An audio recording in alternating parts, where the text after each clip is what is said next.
Hello everyone, welcome back. I have here the Primary Arms M8 Raptor. Okay, this is a LPVO 128 power. This is a $1,500 scope.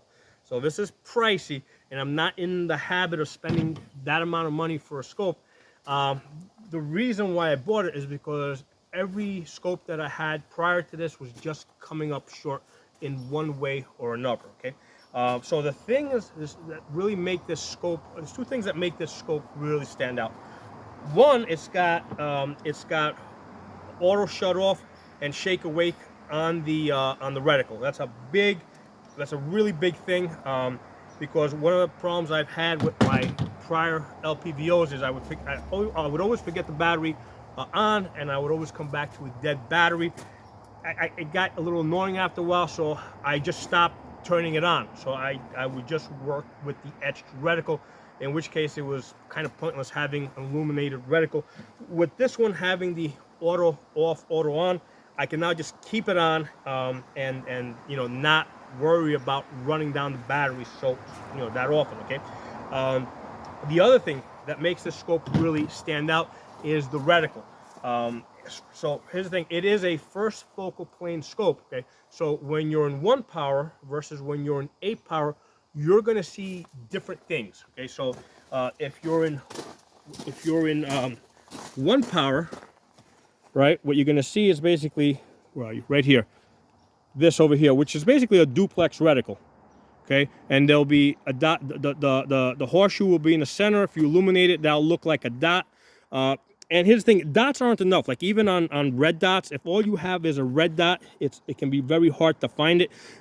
Usually with a red dot, you need a 65 MOA circle around it in order to be able to, to guide you to the center where the dot is. So the way this accomplishes it is with these posts here on the sides, which is basically a duplex reticle.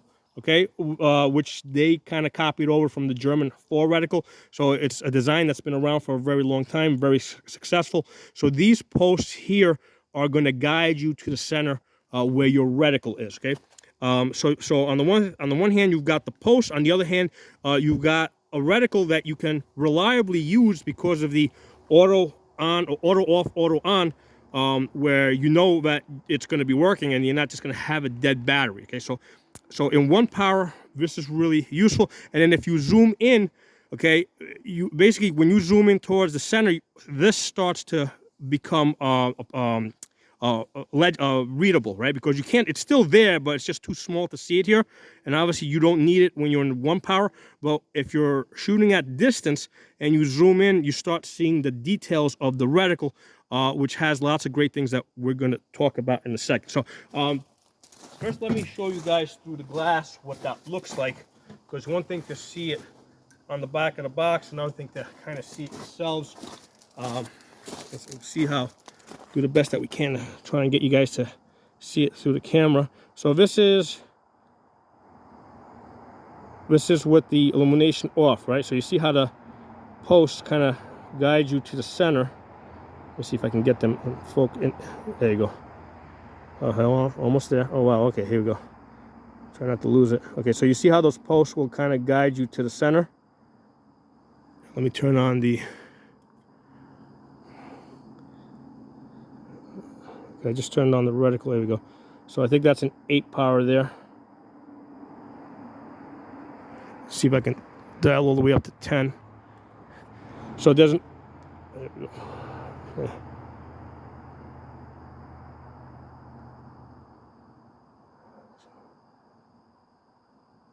So the dot itself isn't enough. You really need those posts on the outside to drive you to the center. Ideally, in some later version, those posts would light up as well. I understand that's going to require lots of energy, right? So the only way I think that they could accomplish that is with a solar panel or with some type of tritium. It's going to be hard to eliminate the posts themselves, just off of a battery and not kill the battery pretty quickly. But that's the only thing I can think of that would make this better. Okay, and let me show you guys, if I zoom, let me zoom you guys to 8 power. See if I can get you guys to see There we go.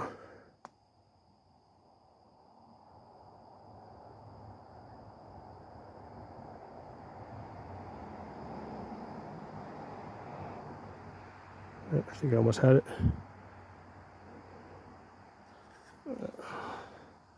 I'm trying to orient this through the camera lens, which often doesn't turn out really. Come on, where are you? Here it is.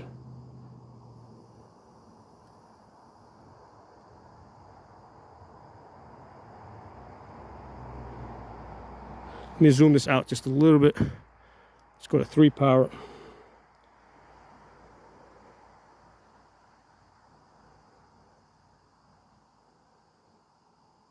So one of the great things about this that they sort of really well is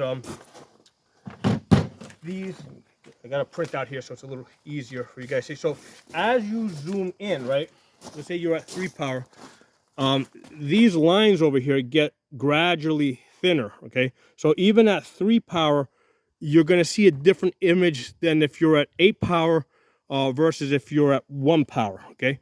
And the other great thing that they have here is they did put a barbell, these barbells over here, which is the halfway point, okay? So let's talk a little bit about the reticle. Let me show you a better, there you go.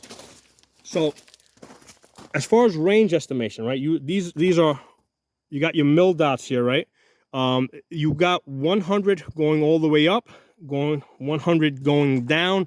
So you have a total of 200 vertical and 200 horizontal. Okay, so that gives you a major advantage, especially in my situation, because look where I'm at. I'm in the woods. Okay, the most common thing that I see is trees. Okay, and I know that my tree lines, right? My tree line, as I have measured it, is about 90 feet tall. Okay, the trees aren't actually that tall, right? The trees are usually about 65, 70 feet, but then the ground is somewhat uneven.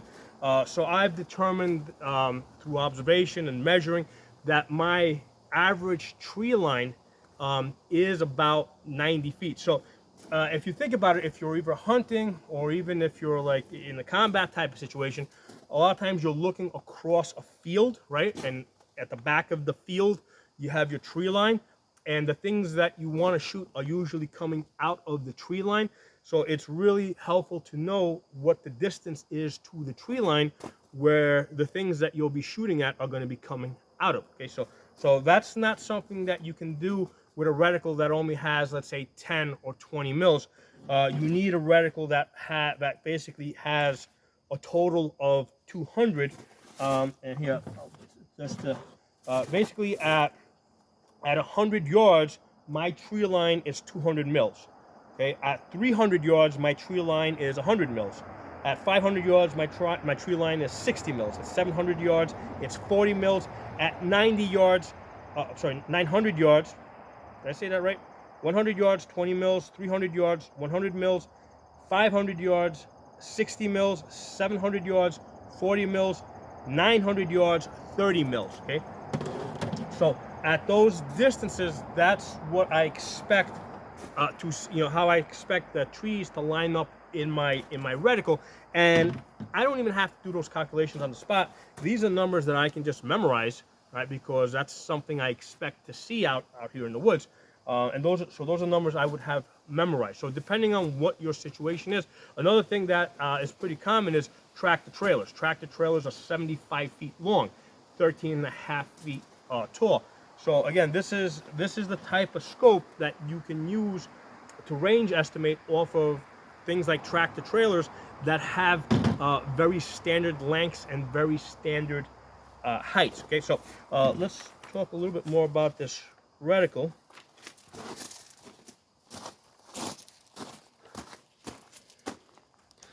All right, so over here, all right, so first of all, on the side over here, you can range estimate somebody based on their height, right? So all the way out here, that's how tall a man would be at 300 yards. Over here, let's say that would be at 600 yards. Over here at 800 yards. Now, you also have the line that goes across. So if all you're seeing is, let's say, from the waist up, which is very common, basically you would just size them from you would size them from the waist up on the top half. Okay, so they did that. That's a really excellent thing that they did, and I like how they put it on both sides, because now this kind of functions as an arrow that points you to the center. So that's also pretty ingenious the way they set that up. Okay. So the other thing that you can do is you can use these lines over here that would measure up. You would measure that against the person's shoulder. So average person is about 18 to 20 inches wide. So you would match that up. So for example, if that's how wide he is, he's at 600 yards. Okay. So you can use a person. So this reticle is very dedicated to being able to range estimate off of a person, but the reality is that most of the time when we're shooting, we're not shooting at people, right? In fact, in my case, 100% of the time.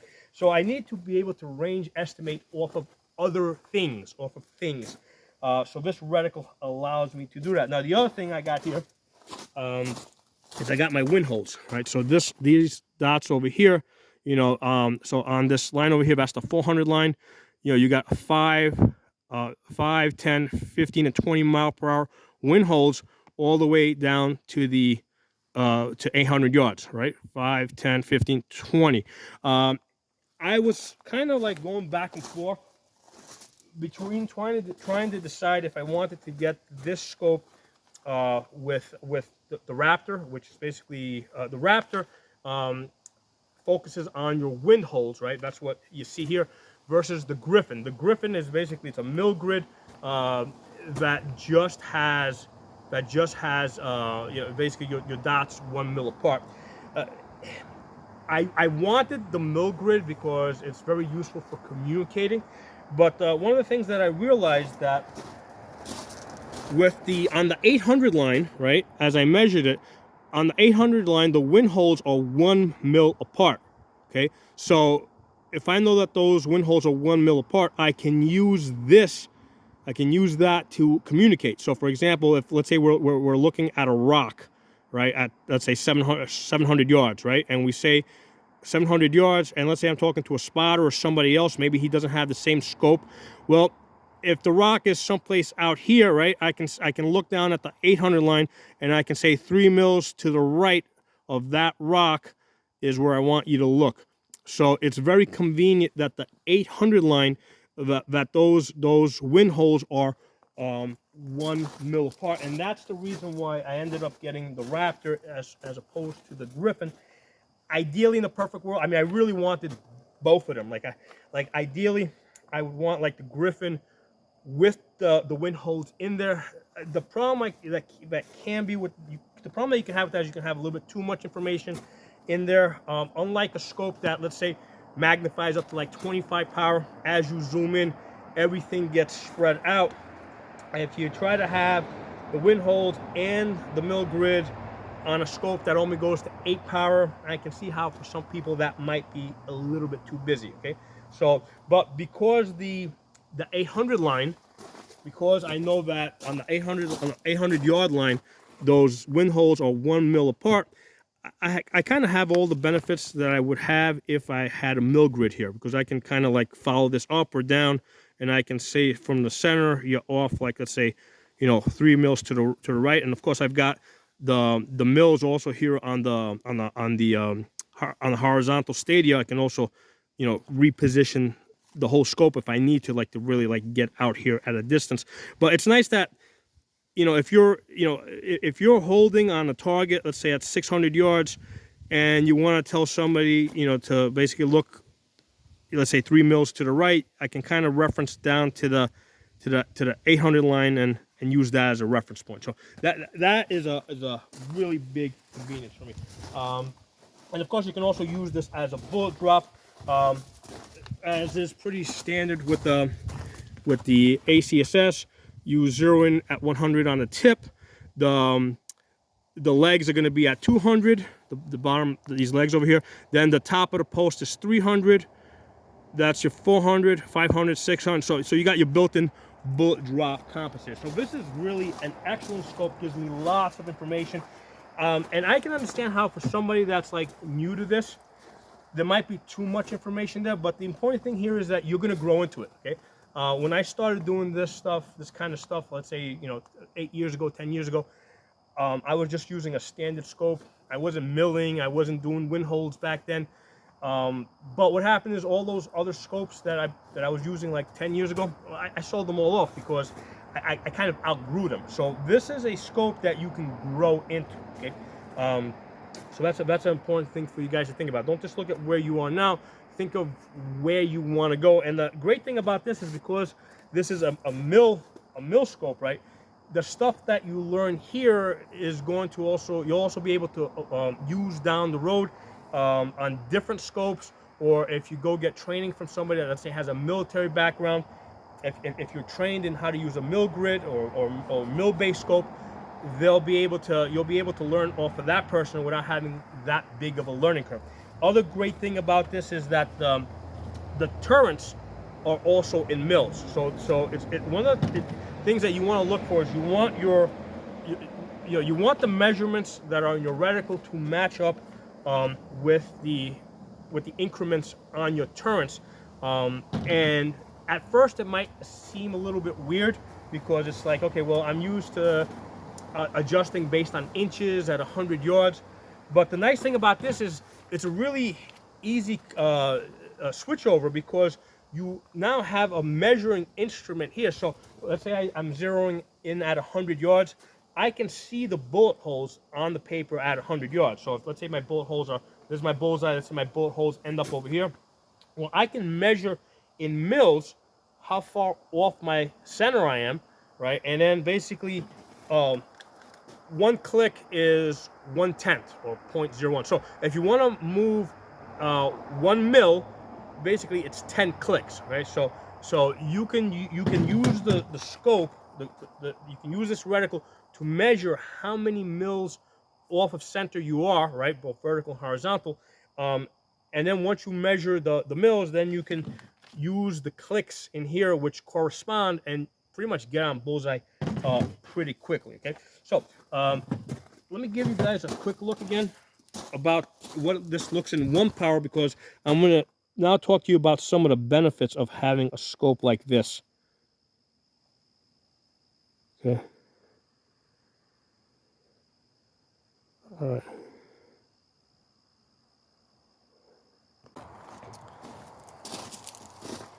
All right, everyone, so we're gonna do some moving and shooting now. Okay, so I've had this scope for about 4 days. I've been shooting at close distance, long distance. First, we're gonna shoot this with the illumination off. Okay, so just the etched reticle. Try and compare how quick I am with the, with just the etched reticle.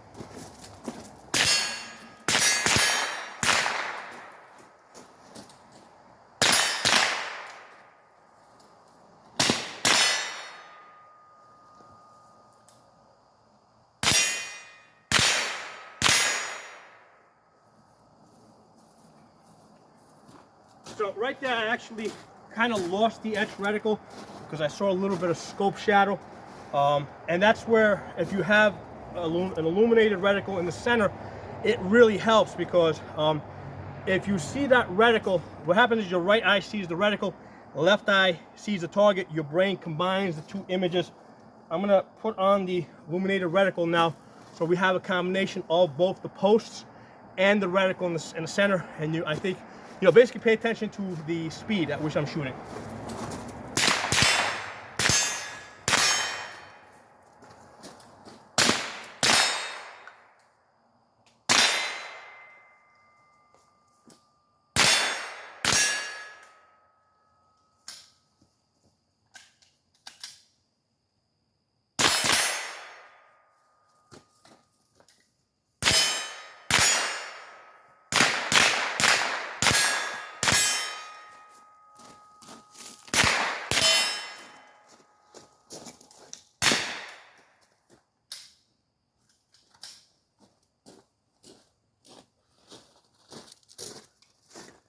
So it was way easier to shoot on the move when you have both the posts to guide you to the center and that illuminated reticle in the center. Okay, so here's the thing, you cannot rely on that reticle to work for you when you want it to work for you, unless you have that auto off, auto on capability.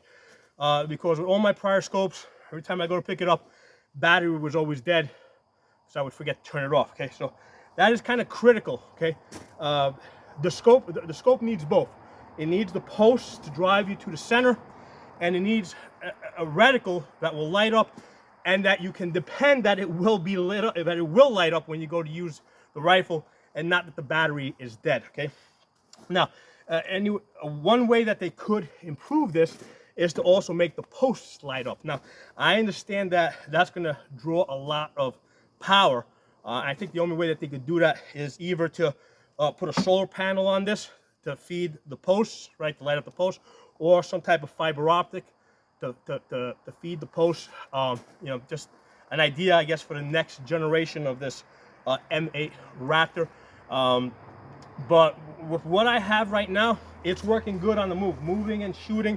Combination of the posts to drive me to the center, plus a reticle that I can just leave it on and have confidence that it's going to turn itself off and wake itself back up when I go to pick up the rifle.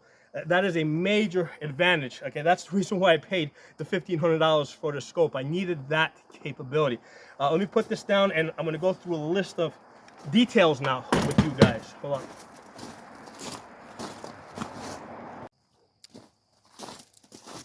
Okay, so I want to talk to you guys about some of the details of this scope. Okay, so initially, the first part of this video, I spoke to you guys about the things that really make it stand out, which is the reticles, the fact that you see something different in 1 power versus an 8 power that is very usable at those 2 different distances, and the fact that it has the auto off, auto on, which makes the illuminated reticle useful, right? Because without the auto off, auto on, you're either going to have a dead battery, or you're just not going to, you're just not going to light it up because you don't want to waste your battery. Okay, so in this video, first let's talk about the things that you want in an LPVO. Okay, so first it's got to be 1x fast. Okay, the primary purpose of having something that goes all the way down to 1 power is so that you can use it as like a red dot. Okay, granted it's not going to be as good as a red dot, but it should come really close. You want to be able to get on your target fast and shoot it. Okay, so it's got to be 1x fast. You want magnification, right? You want some type of a bullet drop when you're shooting at distance. Okay, you want to range estimate both people and things, right? Wind holes, because when you're shooting at distance, the wind is really going to affect your bullet a lot. Communication, right? You want to have some type of way of communicating with other people, you know, where the bullets are landing or where they should be looking, and you want to be able to use the reticle for communication. Okay, and then leading moving targets. Okay, that's the other thing we want to do. So a whole bunch of stuff here that we're going to talk about. First thing I'm going to say that stands out is, you know, as far as the 1x fast and magnification and the bullet drop, right? When you get up to this line over here, I can kind of get that. I can completely get that out of my red dot with the magnifier behind it, right? Because I've got the I got my Holosun 503 Gs that have the ACSS built into the reticle, right? That's a regular in the red dot, and then I can put the magnifier behind it. So here's the thing with the red dot with the magnifier. One of the greatest things about the magnifier is that you can not just flip it to the side, but completely remove it, okay, to lighten up the gun. So at night, I don't have to carry the magnifier on the gun.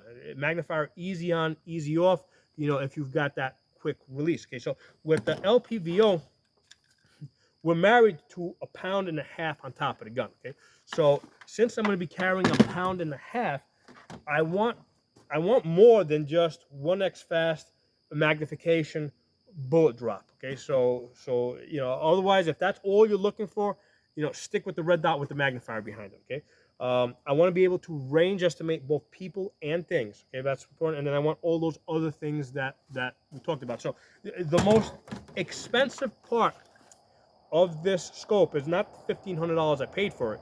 It's the fact that it's 1.5 pounds sitting on top of the gun. This is very expensive weight-wise. It weighs almost as much as a laptop, and for that £1.5, I want some serious computing power. Okay, so what does the M8 do for us?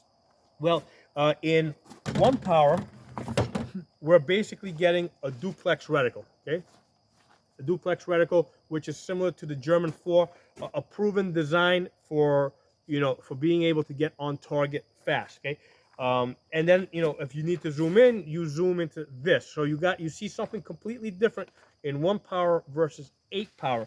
And in addition to that, we got the duplex reticle. Okay, and then we got the illuminated horseshoe in the center, which functions as a red dot, which would be worthless, okay, if it didn't have the auto off, auto on, right? Because if you don't have the auto off, auto on, you can't rely on that illuminated horseshoe to be on when you want it to be on. So this M8 delivers in that respect. Okay. Now, as far as range estimating, we want to be able to range estimate not just people, but also things. Now, on the people side, I think, and I spoke about this earlier, we can range estimate people on their height. We can range estimate them from the waist up, right, through this, because this line over here, you would place that at the waist. And we can also range estimate them at the shoulder, right? You would match up this bar over here to the shoulder width, and you can range estimate people that way. But most of the time, we're not shooting at people, we're shooting at things, right, at targets. So your target might be, let's say, 20 inches tall or whatever, or it might be, let's say, a deer, you know, and most deer are of a standard height, standard length. So same deal, we can use the mills over here to range estimate things and animals. Okay, out here, in the I'm in the woods, I see lots of trees. Okay, so my tree line is about 90 feet tall. The trees themselves aren't that tall, right? But the ground is uneven, so my average tree line is about 90 feet tall. So I've already determined that at 100 yards, my tree line is going to be 200 mils. So my tree line is going to be from this post to that post, right? 200 mils top to bottom at 100 yards. Okay, at 300 yards, it's going to be 100 mils. So it'll be from the chevron to the top of the post over here. Okay. Now, mind you, when you're looking at the tree line at 100 yards, that's probably the place where it's going to be the most inconsistent, because now you're kind of looking at an individual tree as opposed to a whole tree line. So that's not something I would be too dependent on at 100 yards. But here's the thing: at 100 yards, you're just putting it down the target anyway, or you chevron on the target and you're shooting it. So at 300 yards, that really starts to become important, right? So at 300 yards, my trees are 100 mils. At 500 yards, my trees are 60 mils. At 700 yards, my trees are 40 mils. At 900 yards, my trees are 30 mils. Okay. So the other thing that you can use to range estimate is tractor trailers. Tractor trailers are 75 feet long, 13.5 feet tall. Okay, your traffic lights are about 18 to 20 feet off the ground. Right, so these are like standard things of kind of standard heights that you can kind of figure out in advance and create like a table, and then you don't actually need to do the calculations. You can do all of that in advance, and you can use your grid over here to quickly range estimate the things that you commonly see. Okay, wind holes. Okay, we've got wind holes of 5, 10, 15, 20 miles per hour. Really important. I've had other scopes that only show the 5s. This shows you 5, 10, 15, and 20. And the other thing is that the 20, on the 800 line, right? So you can see how 5, 10, 15, 20, but also on the 800 line, the dots also happen to be 1 mil apart. So that's also really useful for communication, right? Or for leading targets, because you can count the number of seconds that a target is traveling from one dot to the next. Let's say it takes 3 seconds. Well, you know that's you can lead it based on that. Okay? So these wind holes are really useful like that. Communication, right? You can use both the both the X, the Y axis, and also the 800 wind line to communicate with people, because all those are going to be 1 mil apart, and you can communicate with a spotter, because if you're holding on something, your spotter's, he's probably going to have just a standard mil grid, and he's going to say, okay, shift your point of aim 2 mils to the left. Okay, so you need a way to be able to do that. Okay, so on this, you've got both the X, the Y, and you also have the 800 line where your dots are 1 mil apart, to be able to communicate with your spotter, or to be able to just communicate with somebody else, or for example, let's say you're at 800 yards, right? Right, let's say you do, or let's not go too crazy. Let's say we're at 600 yards, right? So 600 yards, and it's a windy day, right? So let's say you're on the 10 line, right, on the 10 mile per hour dot. So you take your shot, and you see that it lands right next to it. Let's say right where your 15 is.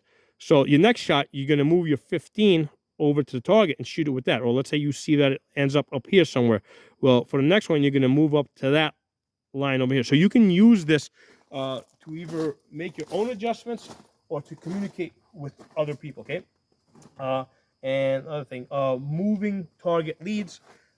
The way this is set up, if you have a human runner, basically you would lead him on the edge of the horseshoe. But sometimes if you've got time, right, I would actually time it. Like I would put my runner on the horizontal stadia line and just count how many seconds, go 1, 2, 3. How many seconds does it take him to go from 1 mil to the next?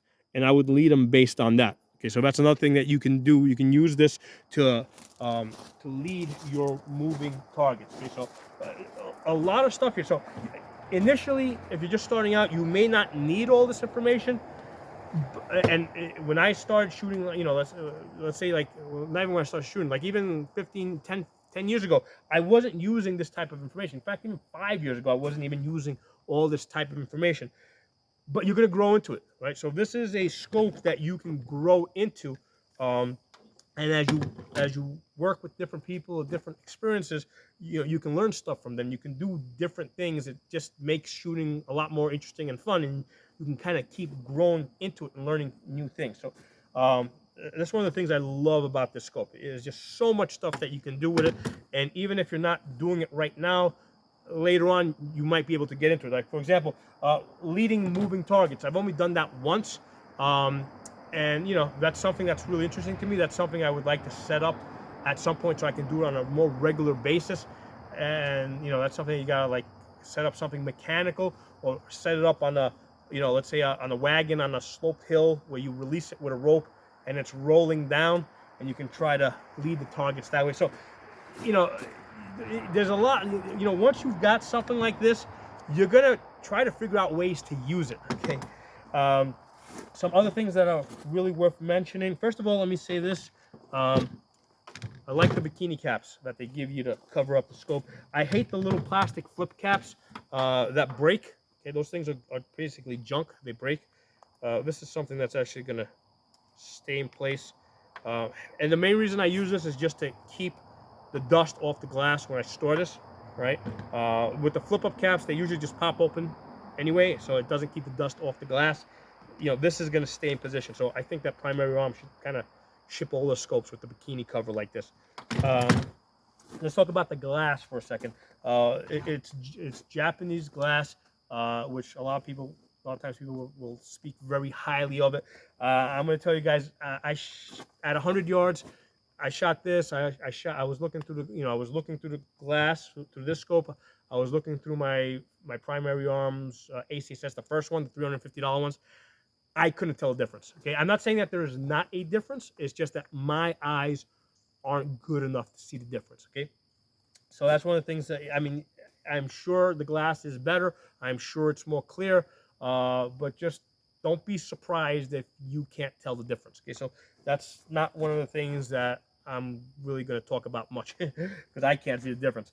I will talk about the mill adjustments though on turns. The turns are really cool because each one of these clicks is a point 1 mil. So basically 10 clicks gives you a 1 mil movement. Now, if you're used to, most people are used to making their adjustments in half-inch, half-inch adjustments, or 1/2 inch at 100 yards.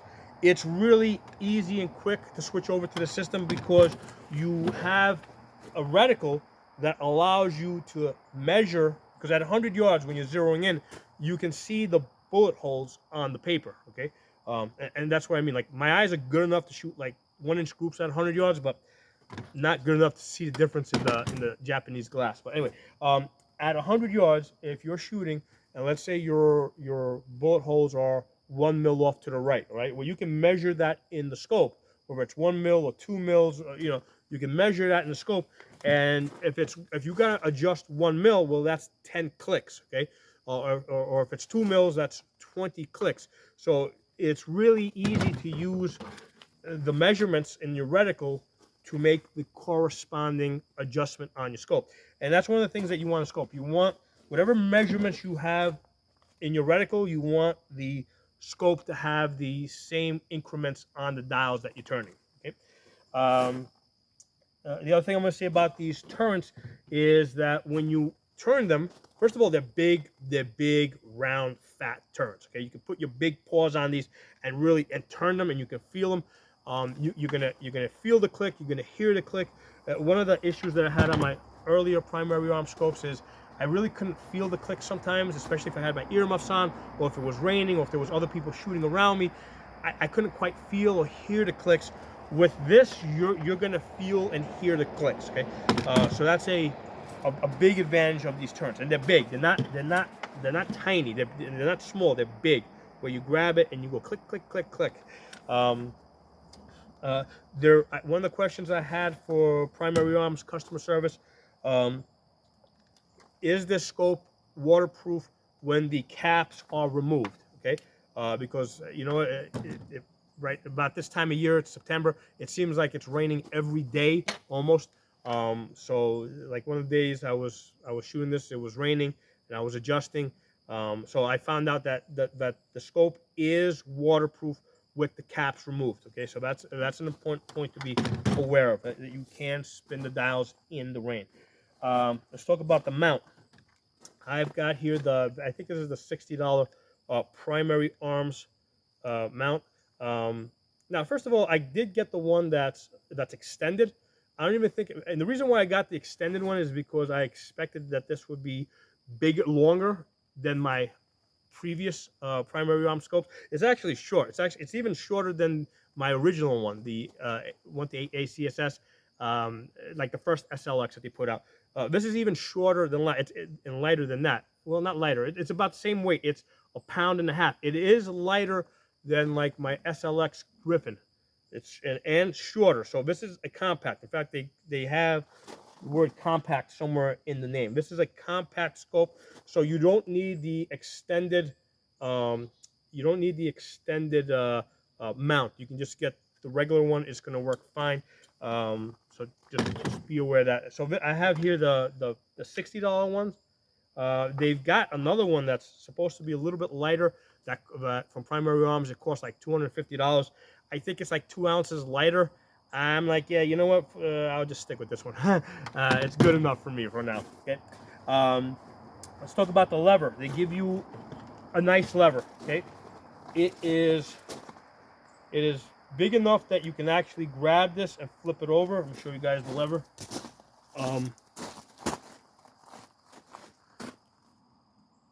It's big enough that you can actually grab that. The standard one that, let's say I had like on my SLX and my other SLXs from Primary Arms, it was a little bit too low. So you had to use the throw lever, right, which was like an extra $30. And what happened, a lot of times I found that throw lever was a little too long. This one's about the right height, where it's if you're in one power like this, right, because this thing is pointed towards your body, it's not making contact with your body, right? As it sits right here, even though I got a nice sized stomach, that's not making contact with my body. Now they also offer a folding version that's longer but folds down. You have to buy that separate. I think that for the $1,500, they should have also included that. Like, they should have gave you both in case you want to try that one out, or at least give people the option of calling in and requesting it. I think that's just something that they just should have thrown in there, because some people are gonna, because with this one over here, I think it's the right length so that it doesn't touch your body, but I can see how a longer one would give you a little bit more leverage. So I would have liked to have that other one that folds down to try it out and see if I like that one better. Because I don't know if I would like that better or not. You know, if I try it out, I may not like it for some other reason that I haven't thought of yet. So, but I think they should have included that. But that's one of my, I think that's like the only complaint I've made so far with this.